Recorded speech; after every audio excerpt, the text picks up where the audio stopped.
Hi, welcome to the Correlate Anything video tutorial. I want to briefly show you how to use Correlate Anything. When you first install the software, you will get an invalid serial response. Just go to Settings and enter in your serial.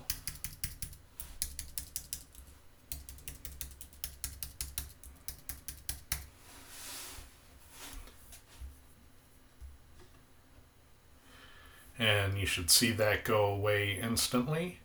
The way Correlate Anything works is it correlates data. So if we said in Google result 1 we had a measurement of 6, and in result 2 we had a measurement of 3, and then in result 3 we had a measurement of 0. Then we could hit the correlate button and we could see our data. So let me expand the window a little.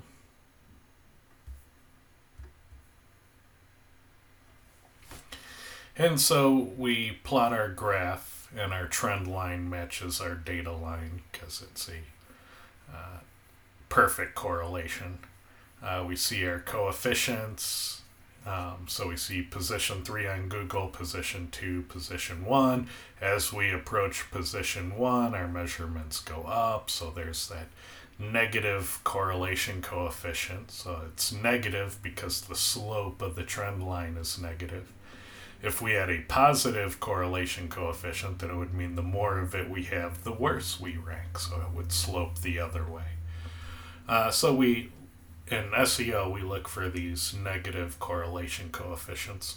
We can see the critical value we needed to achieve significance, and we just target 95% in SEO. And we'll tell you if it was significant or not.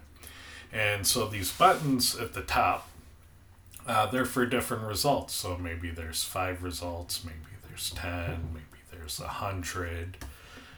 So it can pre-populate half of it really quickly for you. Sometimes you'll find in Cora that you have 99 results, so then you just do 100 and take away 1. It tells you how many you have here. Let's do 10. And then over here we'll delete this and we'll put in some test data. 999, 555, 333, and 8.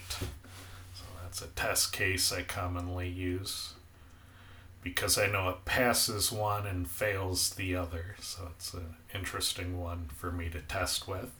So we can see our data here in the blue line, our trend line in the gray that describes the correlation coefficient. We weren't quite significant on Pearson's, but we were on Spearman's. So that's a good test example.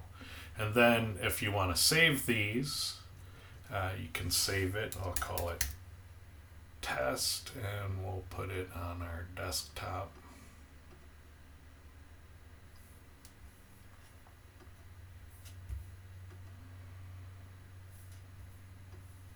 And then here it is, the file, and I'll open it. And there we go. It creates the HTML output, so if you want to use it in a blog post or something like that, you can. So this is just a quick way that if you want to see if something correlates, if you want to see the chart and you want to mathematically check. And I find this very valuable because I'll see data like in SEO single variable testing from other people, and they'll say there's correlation, and I'll say I don't see it, but it might be slight, maybe there is. So you have to check it and test.